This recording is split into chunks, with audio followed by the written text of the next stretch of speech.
All right, welcome to the We Geek Together podcast. My name is Andy. I'm Everett. And off screen we have Hey guys, this is the sound guy Spencer. sound guy Spencer. He's so cool, man. He definitely is involved in today's conversation. We are talking about The Dead Wars. The Dead Wars, Yeah. the big game of D&D that we did. Week and a half ago? Not even 2 weeks. Yeah, not even 2 weeks ago. We're doing a huge debrief. I want to talk about the good, the bad, the ugly. And of course, we're going to need our sound guy on this because he had a huge hand to play Absolutely. in it as well. I can't wait to talk about the personalities we had and everything. Oh, there's so much so cool stuff. cool. But Yeah. let's do a quick overview of what the event was. Yep. If people don't really know what it was, do you want to do Sure, a quick yeah, explanation? quick overview. World's largest game of Dungeons and Dragons. We did it a year ago where we got 1,227 players. It was a Guinness World Record. Amazing event. And we did it again this year, over 2 days, over 2 games, and we had over 1,400 people listed. Yeah, 1475. Yeah. That is with remote play and with in-person players. Right, yeah. So Yeah, you did a bunch of new stuff to change up this year. Yeah, it was incredible. So, real quick, the story of the game is we had two demi-gods Right. that we had to kill. Eos and Skotos. They were both bad in their own different ways. So we had Skotos, the Dark Prince. We had to kill him on Friday. And Saturday, we had to kill Eos, the Divine Prince. So we had two completely different adventures canonically happening at the same time. So the games would ripple affect each other. And we'll talk a little bit about the ending of both of the games because I Things didn't go as planned. They definitely did not. But we rolled with it. Yeah. All right, so I don't know. That's a pretty good. Yeah. I mean, we can. That's a pretty good explanation of it. Let's talk about game execution. Sure. And Like last year versus this year. Yeah, let's talk about the game first, Yeah. and then we can talk about the other really interesting things. So Johnny from Sibling Scribbles Yep. was the writer, the main writer for Friday's game. And Dax was returning as the head dungeon master. Dax from Yep. Dungeon Master Direct. And they together, with your input, also basically did last year's game. Johnny Yeah. wrote it. Dax DM'd it. Yeah. Yeah, so I brought back the best people we knew for the Right. job, and they ran Friday's game. Saturday, I wrote the adventure, and I was the head dungeon master as well. And we both had different writing styles, Johnny and I, and we both had really different dungeon master styles. You very heavily focused on, like, I think mechanics, right? Yes. Different mechanics for the game, and he very heavily focused on more of the story aspect. the story aspect, which is Right. really interesting. Okay, Yeah. so let's talk about dungeon masters and the differences. Sure. And we can even, because Spencer has some ideas on the different dungeon masters. So Dax was a very story-driven Yep. dungeon master. He focused on the skits, Yeah. getting actor. He brought in a whole group of actors, Right. to play different characters. NPCs, bad that guys. were yeah. in the game, and each character represented a different group of people on the battlefield. Yep. So Friday's game, we had the 4 different Yeah. I only remember one of the names. 'Cause armies. I We had didn't read through the packet. paratroopers. Yep. We The had Vanguard. Yeah. We had the Raiders, and then we had shoot. I other look terrible. guys. No. They were paratroopers, Vanguard, Raiders. I want to say the Liberators. Sure. Yeah. I think it was Liberators. Each 4 had like a specific job to do, and you had like an actor to portray your different group. Yeah. And he really leaned into the Yeah, they were acting, doing full-on performances on like stage. staged combat. Lots of improv based on what was happening on the battlefield. Then the characters would go up on stage and act it out. Some of the actors were in costume. Yep. Some of them weren't. But it was really it was really cool. I think a highlight of this, as well as a highlight we saw from people's feedback, was that their choices impacted the players or the actors. Yeah, there is specifically one scene where one of the leaders of the Vanguard group was on stage, and he was actually supposed to be corrupted by one of his sins, because that's kind of how the Dark Prince worked. But with all the crowd cheering at the stage, like supporting him, it absolutely changed that scene on stage to where he didn't get corrupted. Yeah, because he had the support of all the players around him. Yeah, and that was definitely a highlight for a ton of people. Yeah, and that's something we'll want to take for next year. Absolutely, is having the crowd interaction and the player interaction change these characters in the game. And I actually thought it was really clever to have these characters as embodiments for these 4 different sections. So you could bond and identify with this person, and then maybe your table actions would affect this person. Hey, you did something similar on the second day. Yeah, I did, and I don't think it was nearly as well executed as his.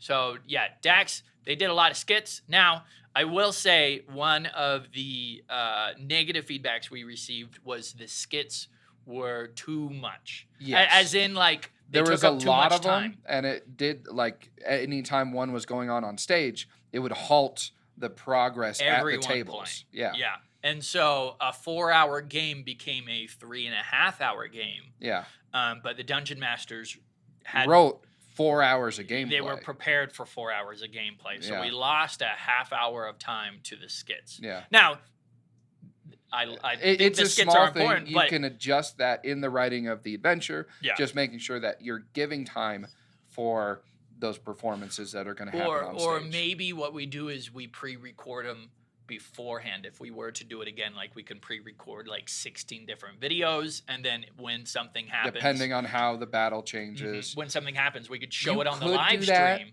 but you would lose the interaction with the players on stage. For sure. Right. Yeah, that's true. That's true. So that was Friday. That was Dax. Yeah. I went with a much more informational Dungeon Master route. Right.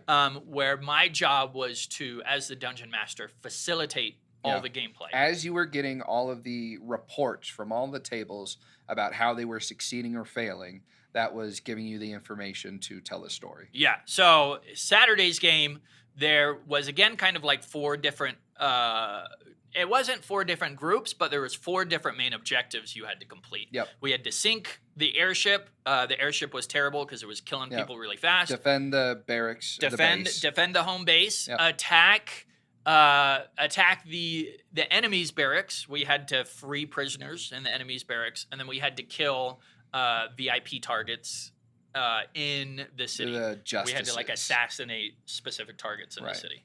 So we had 4 main objectives to complete. And every table got to choose what objective they wanted to do in real time.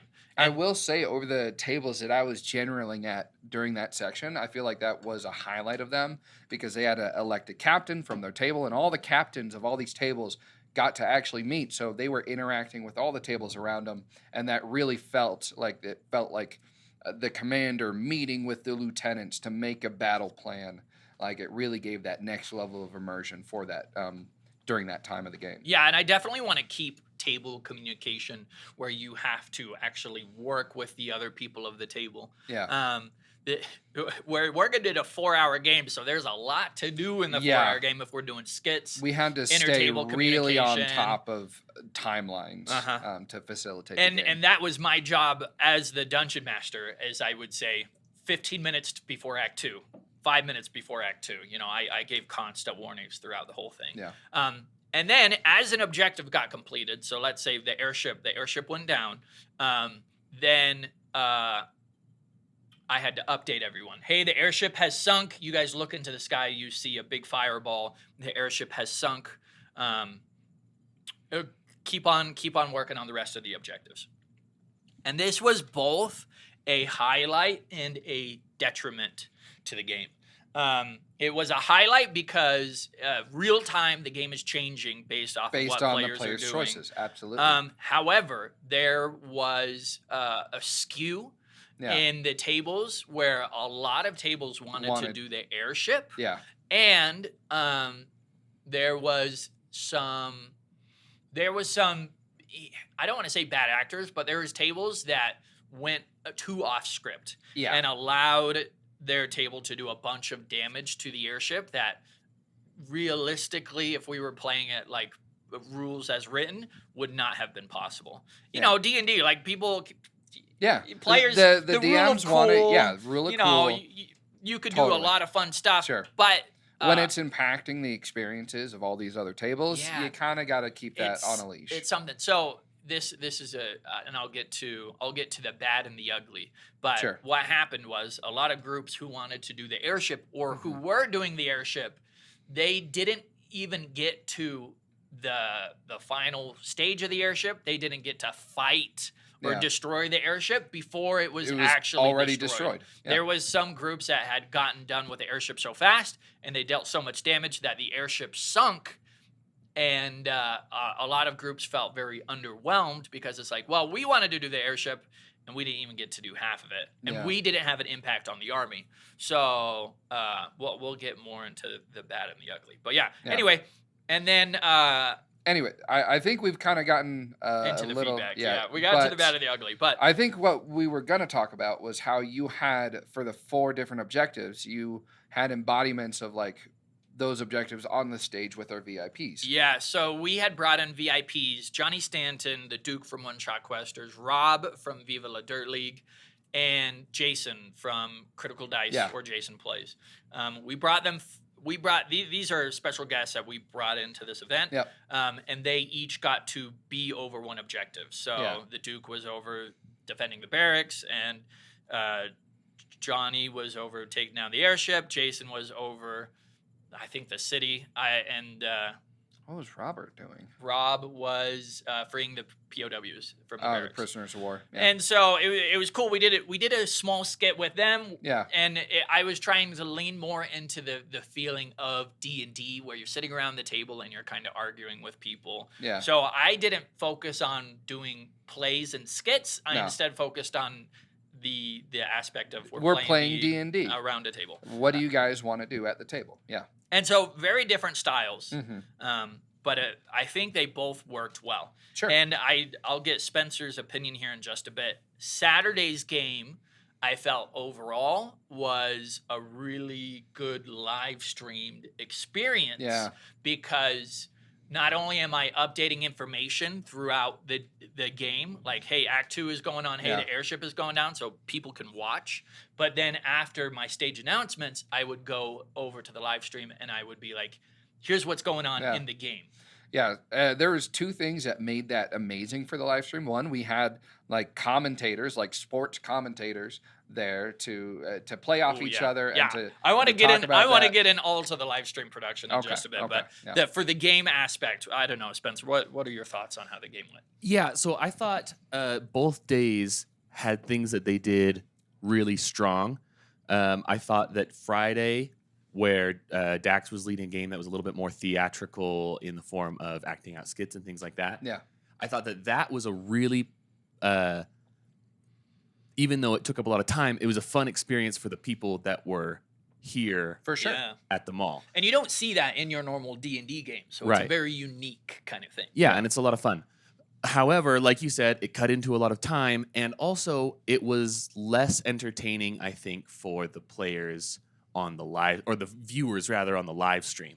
Anybody who was watching basically got one skit every 45 minutes or so, and in the middle there was a lot of dead time. And part of that was a planning issue where we did have those commentators on Friday as well as Saturday, but they didn't really know, I think, what they were supposed to be doing. We didn't really have like a good flow. They didn't have information to play off of during that time. Yeah. And so it was kind of a struggle to get to the live stream to be a fun, entertaining experience. Whereas on Saturday, the approach that was a little bit more, I'll say maybe mechanically driven, information. Yeah, it made for a really fun live stream. Like, I don't know if I've ever had more fun working on a production than when Josh from 51st Productions, who was handling the video and the live stream, and he and I were collaborating on, all right, we're switching over audio to this thing, and now we've got, this interview that we've got to watch, and whatever it was, all the different things that we were collaborating on and working on. It wasn't that there was no dead space for the live stream, but there was more entertaining content. Yeah. And I think maybe marrying the two strategies is the best of both worlds. Yeah, to make sure that there's constantly something for everyone involved. So in the mall, you are going to have people who, in between skits, are going to just be playing the game. So they're pretty well taken care of. Yeah. But on the live stream, have something constantly going so that we can have people who are watching or playing remotely also be entertained as we go. Yeah. And when you watch like a football game, like there's always breaks as they're like getting ready and set up for each inning, but the color commentators and the replays and all that stuff fills all of that dead space. Like sports usually have a lot of dead space, and they've perfected filling that. And I feel like that's one of the things we're going to work on next year. Yeah, for sure. Absolutely. Yeah. All right, let's get into the production. The production. So we improved our production 1,000 times. Last year we had a laptop and a webcam, and that was our live stream production. And oh man, the cord was hanging from the stage to the laptop on a stool. Such a joke. Absolutely got tripped over, and the camera and laptop went to the ground. It was This year we brought in 51st Productions and Desert Penguin Audio.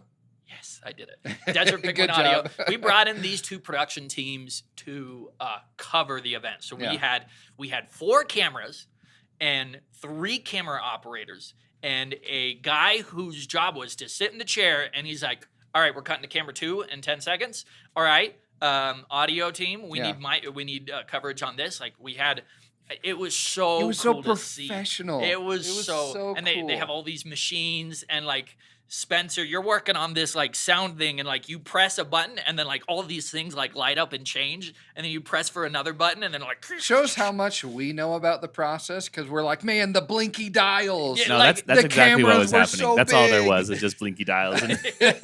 Maybe you were just doing it to look busy, but like it looked crazy complex. And it looked like there was so many things going on, because we had. Well, tell us about the audio coverage. Yeah. So first of all, the audio for day 1 was noticeably worse than the audio for day 2. And I'm going to just get it out there right now, taking full responsibility. We didn't have everything dialed in the way we needed to, but by the time Saturday rolled around, we had kind of caught our stride and we're doing well. But I will say, not as an excuse, but maybe as a way to kind of understand why some of these things weren't as smooth as they were supposed to. Sure. The mall is an extremely unique venue. Unique is a nice word. I mean, it is. It's a great not venue. Built for concerts, people. Yeah. And I knew that a little bit last year. Our resources were quite a bit fewer, but I had the same problem basically. How do we get sound to 2 stories? Yep. And like down the hall and around the corner. Two floors. Yeah, 2 floors. 2 floors in the mall, 200 tables. Yeah. With in a space that's not in any way designed to be a concert space. No, it's not. Acoustically, the mall is a nightmare. Yeah. But you're also going to have 1,500 bodies just playing the game, as well as whatever other people you have coming to the mall on a weekend just to shop or hang out or do what you do at the mall. And that absolutely changes the audio performance. It's huge, partially because the environment is louder than when you test it or plan for it. Right. But also because like soft human bodies absorb a lot of sound. Sure. And so if you're trying to fill up a space on a reasonable budget, you need probably more than you think you need. Yeah. Yeah, more power, more speakers. But then the problem we're hitting is echo and reverberation as a speaker, 100 feet away from you is getting audio to you, and the speaker right next to you is getting audio to you. And now you have 2 different sources of the same sound, half a millisecond delayed because of sound travel. And And the mall is nothing but hard tile, glass, and steel. Yeah. So acoustically, it's bouncing off of every surface. And also there is like spots where how do I describe this without like showing a picture of the mall, but like the upstairs There's can look alcoves. down into the downstairs, and anything, that means the sound can also bleed into the downstairs and upstairs and vice versa. And so you just got sound waves bouncing off of all over the place. How many speakers did we have? Okay, so we had 4 speakers on the stage, and then we had 25 speakers branched off into various spaces 29 in the mall. speakers. Last year we had like 3. four We had speakers. Literally three speakers speakers. to 29 speakers. Yes. All of them daisy chained to each other. How much running foot to your- of cable? So we made 2,500 feet of cable and used all of it. Pretty much all of I'm it. pretty sure. Maybe even more, I think. Yeah. We 'Cause had to make our own Josh had cables some. because that's way cheaper than buying it. It's true. So the audio production alone for this event is astronomically more complex, bigger in every way. Like from 3 speakers to 28 speakers, from thousands of foot of cable that we had to lay and secure because we got grandmas walking around. We can't have loose cables. Yeah. So they spent hours on their knees taping down cords Thursday. Yep. And then making sure that the speakers were not too overpowering if you were sitting right next to it, but powerful enough that they it could can reach travel. down the alleyway that the other people. So like I watched you map out the whole mall, and I watched you walk the mall many times, and then you had to change things on the fly, and power outlets didn't work. Like the whole Spencer got in his nightmare- steps that day. Yeah, the whole nightmare of the audio production that you went from last year compared to this year is amazing. Yeah. Well, and I don't want to get too much into this and bore people or sound like I'm patting myself on the back, but there is an element of it that even goes a step further where we had so there was groups of microphones on the stage, right? There was a wireless mic for ones, you. Commentator wired ones, mic. yep. Right. And now the commentator mics were separate from the DM mic. Completely. And there was a couple of wired mics that we ended up striking Saturday. But anyways, there was basically groups of microphones that we needed active at different times based on who was talking. And to different sources. Exactly. We were routing them different places. So there was some information that we wanted everyone in the mall to hear constantly. Yeah, Yep. big announcements. And there was some information that we only wanted on the stage for local on the live people. stream.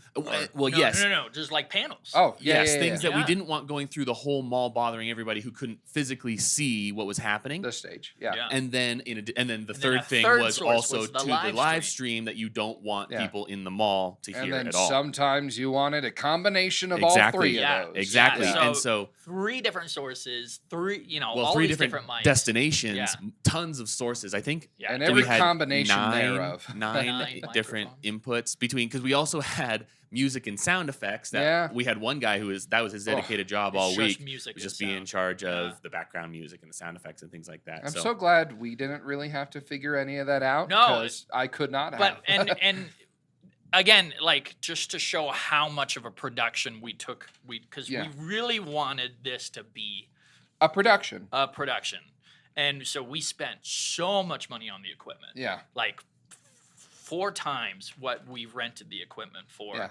last year. It's an And- investment, so we can use it, years down the road. Yeah, and then we paid for the AV team. Yep.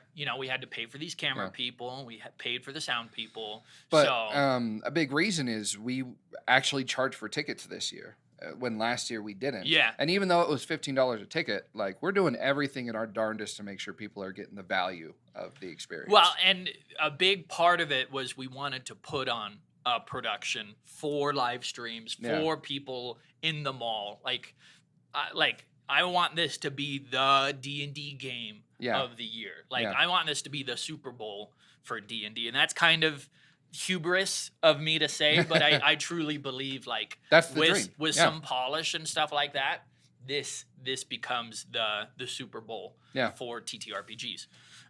So that's why we worked so hard on the production. And I really am so thankful for all the work that went on behind the scenes, because that stuff's invisible. Yeah. Like No one thinks about that. Nobody thinks about it. Yeah. Nobody notices that kind of stuff. Yeah. And that was almost a third of our entire budget, and so much resources and time went into that. So thank you again, Spencer. I know we thanked the AV team on stage, but like they don't get enough praise for the amount of work they did. Yeah. One thing that I'll say about it, though, even though we put all this time and effort into it, there's so much room for improvement. Yeah, the takeaway for me walking away from the event this year is that it still wasn't enough. It still wasn't. It wasn't good good enough. enough. There was still one of the main feedback pieces that we got from people was sound. that the sound still wasn't very good. Yep. Yeah. We'll get into the ugly. Sure, Yeah. sounds good. Yeah, we'll get into the ugly. So that's game. Yeah. That's production. Let's real quack. Let's quack about the before the event, because that was something really special. So tell us about the before the event. I mean, we started pretty much 6 months before the actual game. So 6 months after last year's, we're like, hey, this is where we really want to start. Sorry, I mean like the day of stuff, like panels, VIPs, vendors, not the pre-planning. Like, what happened during the rest of the day besides the game? That's what I want to talk about. Well, last year we had the game early in the day. It was noon to 4, and so people were showing up at 9 a.m. to get seated and everything sorted out with tables, and game ran then, and then it was done after 4, and everybody went home. This year we wanted it to be, a much bigger event, so it's an all-day thing. Game started at 4, and so before 4 p.m., we had merch sales, we had raffles, we had panels going on. Mini games, absolutely. There was a quest to do. Yeah. Miniature we wanted painting. Basically convention experience. Yeah. We wanted people who had either spent time or spent money. If you're going to spend a whole day, for cool stuff to do, a convention experience is a good idea. People are going to be walking around in costumes. You have these VIPs that we brought out. Again, huge thanks to those people who came. So you could meet your favorite, TTRPG influencer, absolutely. creator kind of thing. Most of them had their own booths where they could meet people, take photos and everything. Yeah. Some of them had their own, marketing stuff that they were trying to do too. And that was a highlight for a lot of people as well. Like, some people were specifically like, it was so cool to meet the Duke, or Rob is the inspiration for me getting into TTRPGs, and so it was really cool to meet Rob because he's from New Zealand. He flew. He and his camera guy flew from New Zealand. We definitely got, one of the feedbacks was, I really liked the sexy pirate, which was Johnny Stanton. So I'm glad that was a positive. And so we had these VIPs there, so it was like there's stuff to do, and that was a free thing. Anybody could just come anyone to the mall. could come to the mall and experience any of that, but you weren't really getting the most out of that unless you were invested in the game. Well, but the fact that you could just go in and spend half a day and meet these cool people and paint a mini and do a quest, that was really cool. Yeah. So that's absolutely something we're doing next year for sure. Kind of the whole day, the whole experience, not just the game, but yeah. So that's a bit before. Yeah. So we talked about production, the actual game itself, the before the game stuff. We could talk about some of the stuff leading up to it. Yeah. My favorite thing was the live streams that we did beforehand to lead up to the story. So let's talk about the world building, the marketing, all the stuff that we did before. Yeah. Because we did a lot of stuff before this game that we didn't do before last year's. No. So last year we had a dozen TikToks leading up to it to hype it up. Yeah. Yeah. But this year, not only on top of TikToks, but week by week we were filming D&D games that were telling the story of the characters and the NPCs and everything that you'd want to know leading up to the games. You didn't need to know it, but it absolutely would increase your investment into the story by doing that. Before the Dead Wars is what it's called. Mm-hmm. The idea was, what if Critical Role or Dimension 20, what if one of these big people, what if they played their game and you love these characters and you watch them, and then at the end of their game, you could go to an event and you could see these characters and Yeah. you could fight alongside. Like they were written into the packets. Yeah. And so you could go to a location and you can fight alongside Moondor, or you Yeah. could go to the home base and you could meet Eris. Totally. And it was written into the packets. And we worked really hard on the live streams, and the live streams had, again, like you said, you don't need to watch the live streams to understand the context of the game. This was all kind of like extra lore, extra story, world building. But there was a element of the story that if you did invest yourself in the live streams, a lot of small things would make more sense, and it would be a much more fulfilling experience for the hardcore fans. Totally. But the people who didn't, like, they're not going to feel like they're missing anything. So it's like insider extra knowledge that just shows you the depth of some of the characters that you wouldn't have if you hadn't watched it beforehand. and that was another highlight we got, was the live stream. Yeah. And then people seeing the characters, because you guys dressed up. Yep, we dressed up as our characters. And so people would be like, oh, it's Moondor. Oh, it's, I don't know, or Eris. And so getting recognized by the people that had watched the show easily was probably my highlight of the event. And just so cool. Spencer, you did all the production for that kind of stuff. I don't know, any thoughts about that? We already have been talking about next year or this year. Yeah. The next one. But I agree with Everett. It was one of the coolest things to have, like, you guys dress up as your characters and walk around. Yeah. But I expected no one to know what was going on, because I'm the guy who watches the numbers. Yeah. And people weren't really watching the live stream in mass numbers at all. Yeah. We had 1,475 players, and we had about 100 or so views per episode. And even honestly, some were less than that. Some were in the 30s. Few. Yeah, I mean, it was like, by the time the show started, it was like 30 to 80 views per episode, which is like, nothing compared to the internet. It's just generally literally nothing. Yeah. Those people that did are amazing. Yes. Oh, yeah. Thank you. Thank you so much. The fans of the live stream are amazing. If you're out there, make yourselves known. You know what I mean? Like I said, it was my highlight of the show, was getting recognized by the people who did watch it. Yeah, same. But I think that the whole production, while I think that we did a fairly decent job, all things considered, it was so rushed and thrown together. Yeah. We started, I think, 9 weeks before the actual event game, and we had 8 episodes, and we threw together. We finalized our plans 10 weeks before the event, and so we literally I gave the cast like 5 days notice. It was like, hey, do you want to play D&D with me? All right, you are now committed for the next 8 weeks. You need to make a character in 5 days. And you can't miss a game. Here's and a it's paragraph. Gonna be at 7 in the morning. Yeah, that we 7 in the morning. on a work day. Yeah. And everyone made it happen, and it came together and was a lot of fun. But one of the things that I'm looking forward to for next year is putting more time and energy and resources and effort into the live stream, because I think it's going to be a really cool world building element, like you guys have already said. Yeah. I think the potential. And I think I already got some character ideas for next year. I'm stupid excited.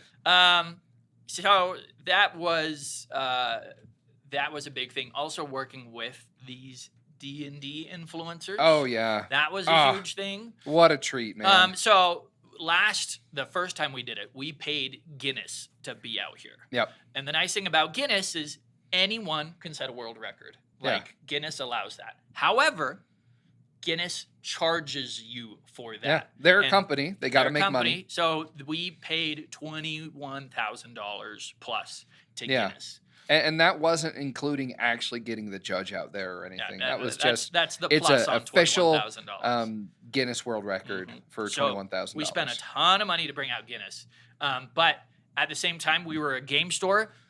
Nobody knew about us because we were brand new. Nobody cared about us.